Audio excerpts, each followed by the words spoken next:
Do you feel that in a time when we are more connected than ever, we are drifting away from real human connection, especially to ourselves? I do. Hi, I'm Leticia Latino, and I want to invite you to join me and my very inspiring guests in exploring ways to reconnect to your essence, to your definite purpose, to what makes you tick. Are you ready?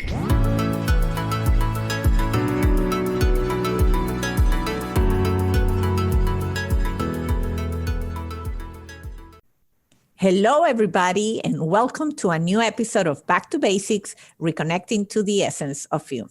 I'm excited today. It's first time ever that I have a 6-time Emmy winner, national speaker, diversity advocate, and most importantly, founder of Project Forgive. She has been a guest on NBC, ABC, Fox, CNN, and all of those big networks. So I'm beyond humble that Dr. Shawne Duperon came back to basics to share her insights with us. Hello, Dr. Shawne. Hello, Angel and Heather. It's so nice to see you. Likewise, and one thing that I had said when I introduced you is that I also consider you my friend because you're a fellow WeBank, Women in Business Enterprise company. And so we met once a while back on an event, and I was blessed with sitting next to you because that became one of the most enjoyable and insightful lunches that I've had at events like that. Wow, how kind.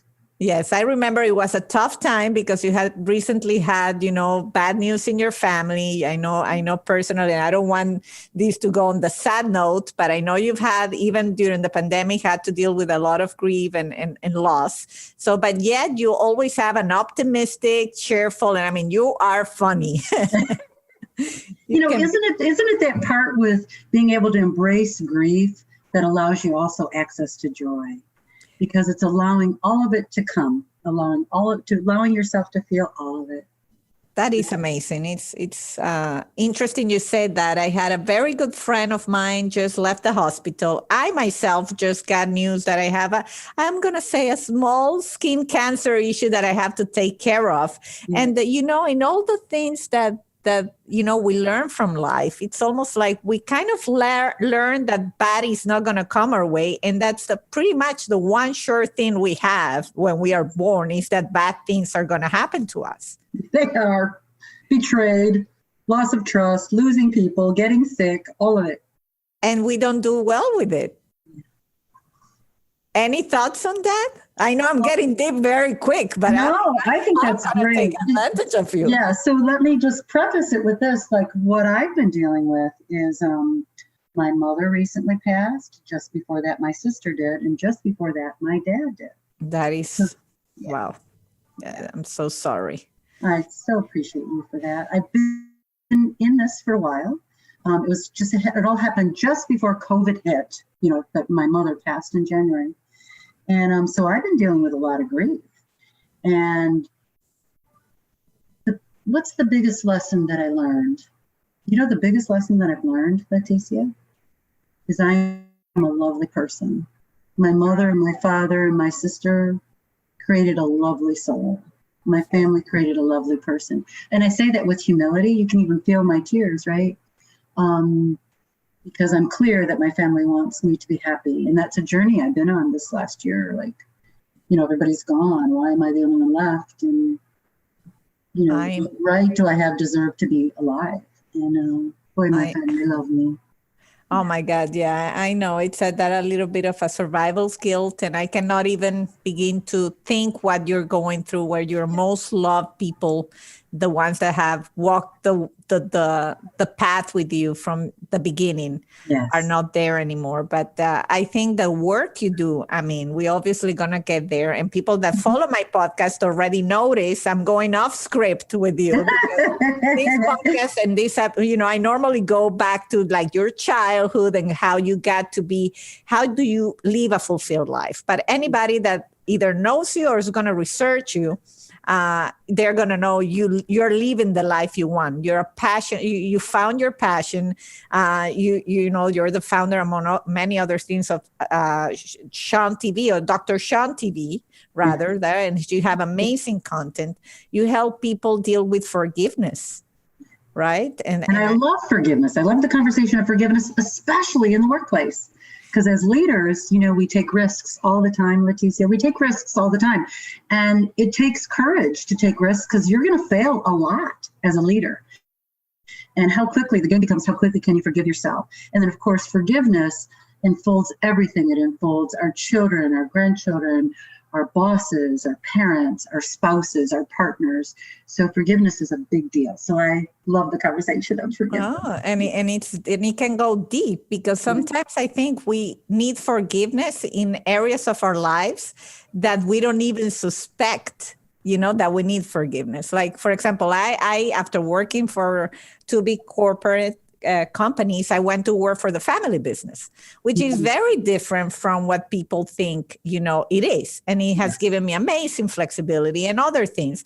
But, you know, when you are a self-driven person, you know, you measure success differently. Well, when you work in the family business and your dad is the boss, you don't get promoted. You don't get, you know, circles of excellence and recognition. And it's not that you want it, but in a way you kind of want it.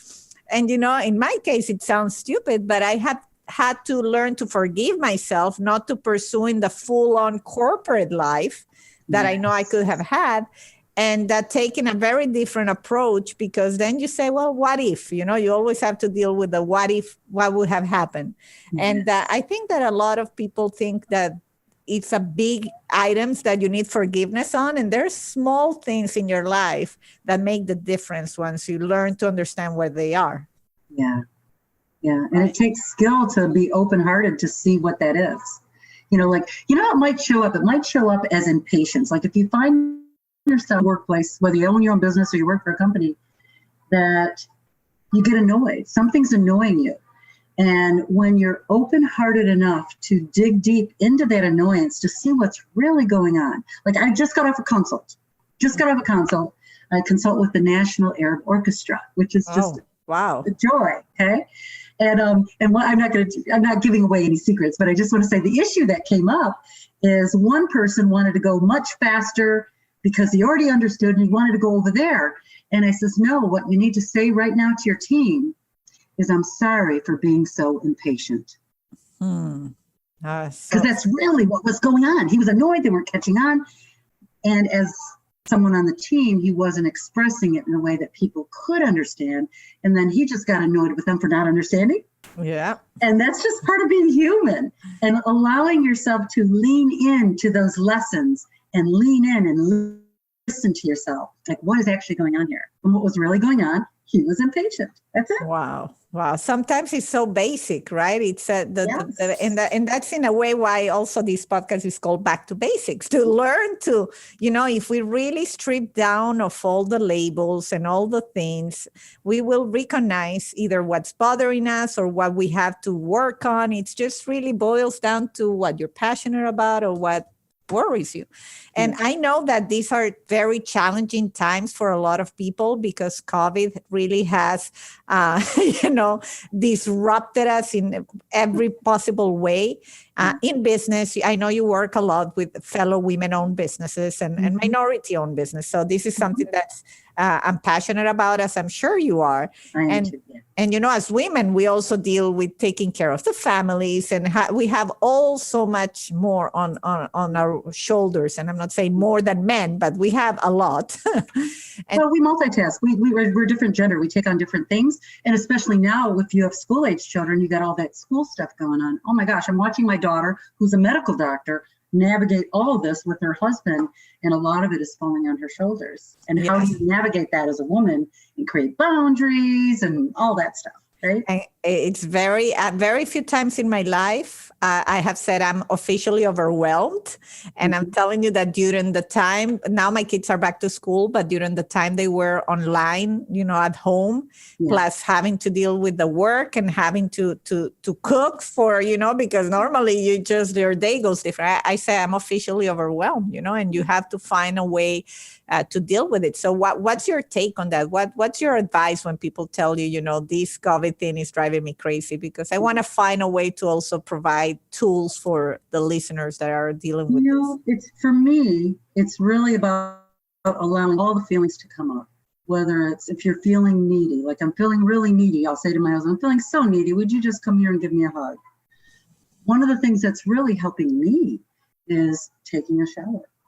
Because I can go many days without taking a shower because the mental health, the exhaustion, it's an exhausting time because it isn't just COVID. It's the racial strife, the political pain, the divisiveness. It's a lot. Yes. And then togetherness with the family, especially some of us that are with family that we aren't used to being with 24/7. In the moment you probably want to kill your husband or your partner. Yes. This is putting a lot of relationships to the test. That's on that. Absolutely. And then, the biggest thing for me, Leticia, is looking at the grief, the global grief. With so many people dying of COVID, it has impacted millions of people in grief. So our collective world has a high percentage of people grieving. And when you walk into a room and someone's grieving, it's going to impact you. And because we feed on each other's energy and we feed on each other's vibes. And we got a global world right now that's grieving. It's scared. So it takes a toll. Yeah. Absolutely. And I'm a big fan of your posts. For anybody listening out there, Dr. Shawne gives the most empowering messages on LinkedIn. You always have some posts that are so simple and yet so powerful. So, and it was not too long ago, I read in one of your posts that pandemic is the hardest thing and yet the best thing. Where was your mind going to in which ways do you think is the best thing? And I agree with you, but I would love. It is the worst. It is the worst because it's forcing me and forcing all of us to sit still. The best thing, though, is it's causing many of us to reevaluate. What do you want? What do I want? Am I spending my time the way I want to be spending it? Also, with my whole family dying just before COVID, I've had to sit with a lot of grief. At least prior to COVID, I could be busy and do things. It's actually forced me to grieve harder and longer and faster, if that makes sense. And I'm really evaluating what I want to do. And I'm in the midst right now. I'm on a road trip in a car because I won't go on a plane. I'm very, very safe. I don't even eat in restaurants. No, that's good. Yeah, I don't even eat in restaurants. And I'm writing our documentary on Project Forgive. And I said to my husband, I said, honey bunny, I need to go take a break, be by myself, stop in Florida, stop in Arizona, stop in California, go see my son. I haven't seen him in a while, and just be really safe and go right. And I need to grieve. I need what I'm in the journey of is embracing my survivor guilt, allowing my history to fall away and embracing my future. And finishing up this documentary has been one of the most healing things I've ever done. And so I'm on like a 2-month journey right now. Right now you're getting me in Florida. So I'm not like in my office. Oh, you're in Florida, in my state. In what part of Florida? I'm in Tampa. Oh my God, we're very close then. Where are you at? In Miami. Oh, you're in Miami, yeah. Yeah, in Miami. Wow, I think that's great. By the way, I call it 7th Emmy alert. Oh, thank you. I'm excited about this one. And I haven't really talked about, because I haven't been able to get grounded enough as a business owner to see where do I want to go with all this emotional stuff. And I'm really clear where I'm going. And one of the things that what I love about your podcast too, Leticia, even, when you think about Back to Basics, you share personal stories to meet universal needs. Mm-hmm. And all of us have a mother. So I'm going to share my personal story of forgiveness. What does it mean? What isn't it? Look at the myths. What happens when you forgive? What happens when you don't forgive? And use it through my eyes to make my personal story universal, because we can all relate to this. And to get that kind of clarity, that is one of the best gifts of COVID, because I have clarity for the first time in several years, because I was a caretaker with my mom and my sister for a long time. So I've been in cancer for 3 years, heavy duty cancer for 3 years. That is heavy. And I can say, for the record, we had taped this interview a couple of months back, and it's for the first time ever that it didn't tape on my end. I could hear me, I couldn't hear Dr. Shawne. Yeah. And you were still very, insightful, but I could tell these 2 months have made a difference. And that makes me very happy, because I'm seeing the smiles that I'm seeing today on the screen are very different from 2 months ago. I can tell that the journey is serving its purpose, and I think it's great. This is the kind of stuff I do also. I get on a car and I like the road trips. I find them interesting, and I hear people, are you crazy? You're going to drive alone, or you're going to do that alone? A lot of people don't see the magic in doing these things alone, and to me, they're very exciting. Oh, it's like heaven for me. Right? It's like discovering that you can be your best friend. Yeah. And you can talk to yourself, because I know when I do these things, it's like I start talking to myself again. And I think when the day-to-day goes, you have so many things. When I get in the car, I have to do some calls. I have the kids. I never had time to listen to myself anymore. And so any journey like that. So busy with everybody else. We're so busy taking care of everything and everybody. Exactly. And so at times, and this happens also with me and my husband in those strange times where we do a date night, like we did one for the first time in 9 months that we've had the kids. We left them with my sister for the first time. And then we said, oh, we get along great. Like after 4 hours together, it's like, oh, this is why we got married. And it's not that we had argued or anything. It's just hard to find that connection of that. Oh, yeah, I can go on a date with you and still would marry you after the date. I would still make the same decisions and choices. I love that. I totally get that. And in my world, when you stay married like this, you also find a lot of ways to forgive each other a lot. A good marriage is 2 good forgivers. Well, yeah, I'm sure but to find happy marriages is when you find happy marriages is when you hear stories like yours, that you said what you needed and you went on and did it, and you had a supportive husband that say, oh, sure, go on a road trip, because sometimes we don't do it because we don't have the spouse support. Yes. Right. So I definitely want to know a little bit about, and you to share with my audience about Project Forgive, because I know that's a very special project for you. And I know that you also were nominated, or your agency, for a Nobel Peace Prize at some point. Yes. So here's the deal with Project Forgive. It's going to be announced in January. We've been around for about 5 years. We started off from a little video. We did a little video because I'm a television producer by trade, of a beautiful story of a dear friend of ours whose wife and 2 kids were killed by a drunk driver. And my kids babysat their kids, Sammy and Alex, and Judy, the mother that was killed, was my husband's business coach. And then it was a devastating day. And then later that day, we discovered that the man who killed them as a drunk driver is also a dear family friend. Oh, wow. Yeah. Wow. And both families are amazing. Tom Wellinger, who actually killed by choosing to drink and drive, and I have to say killed by choosing to drink and drive, his family was coming in from another state the next day to do an intervention with his alcoholism, so his family was a day late. So it's just, the whole thing was devastating. And I remember my daughter saying to me, Mom, you got to do something.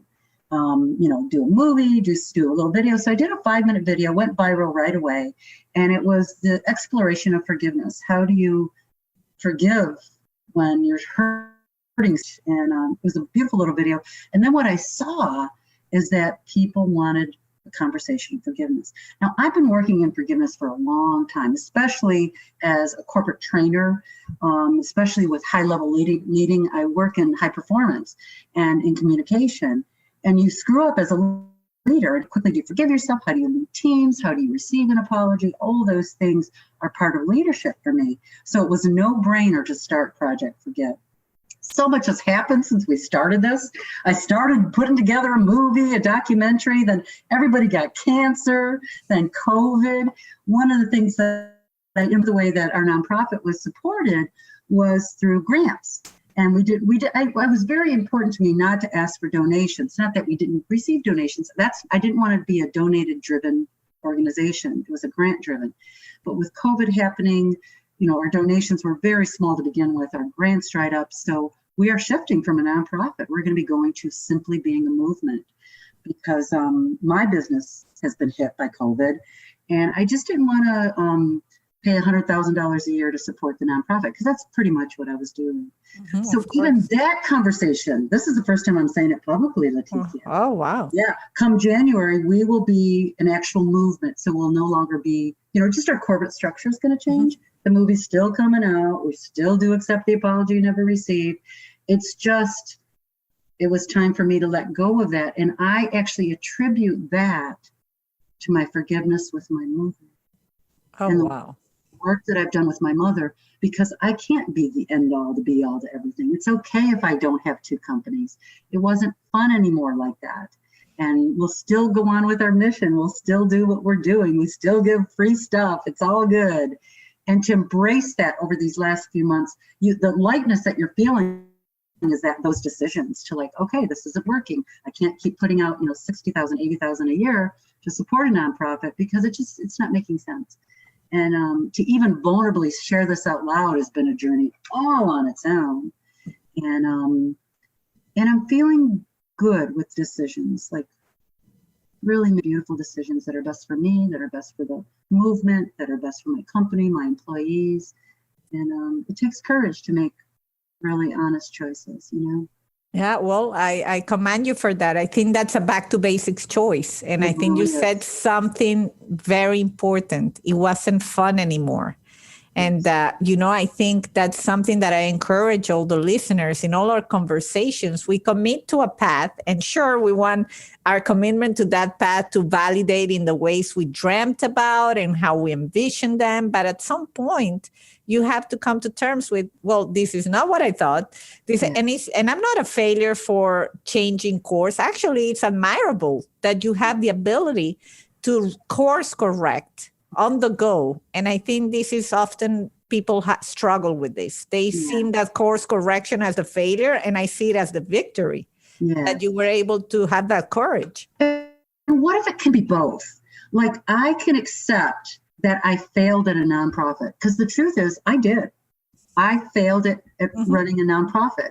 I did not create the sustainability or the people around me to help create enough money to keep it going. I was sustaining it. And I failed at that.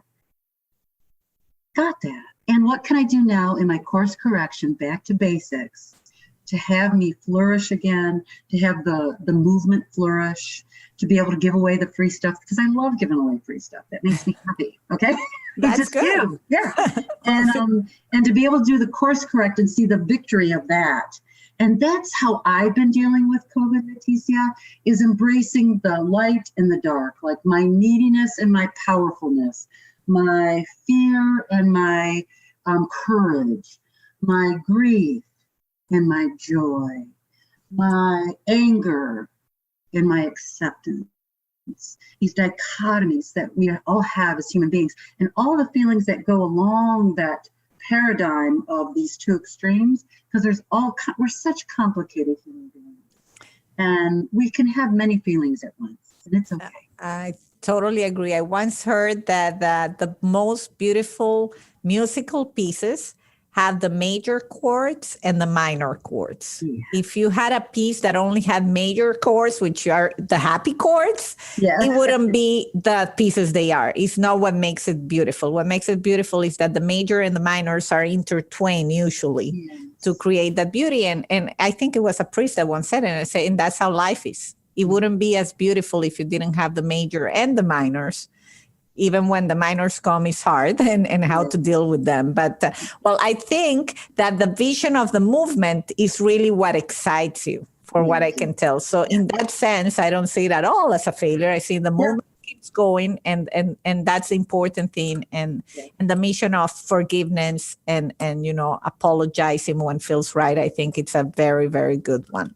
Yeah. So, I normally end the interview with asking what makes you tick. You share a lot of things that make you tick. Is there anything in particular when you feel down that if you go back to that thing, you say, yes, I'm smart?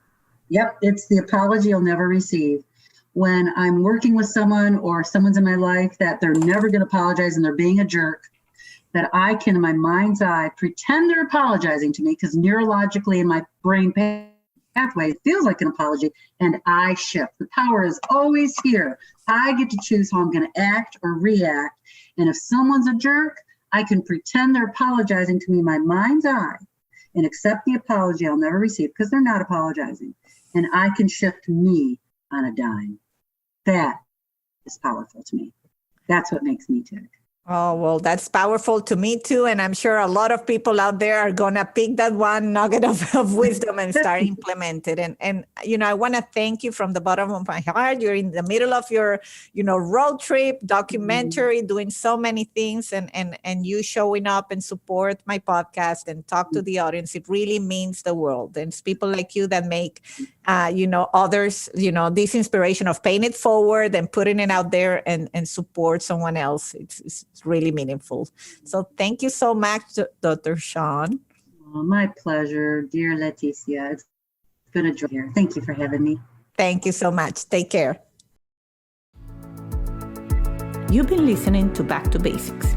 You can follow us on Instagram and Facebook. If you haven't yet, subscribe, rate, and review this podcast on Apple Podcast or any of your favorite streaming platforms. This is the best gift you can give us. Join me next week for another Back to Basics conversation. And if you want to find out about other exciting things I'm working on, visit leticialatino.com. Thank you, and until the next time.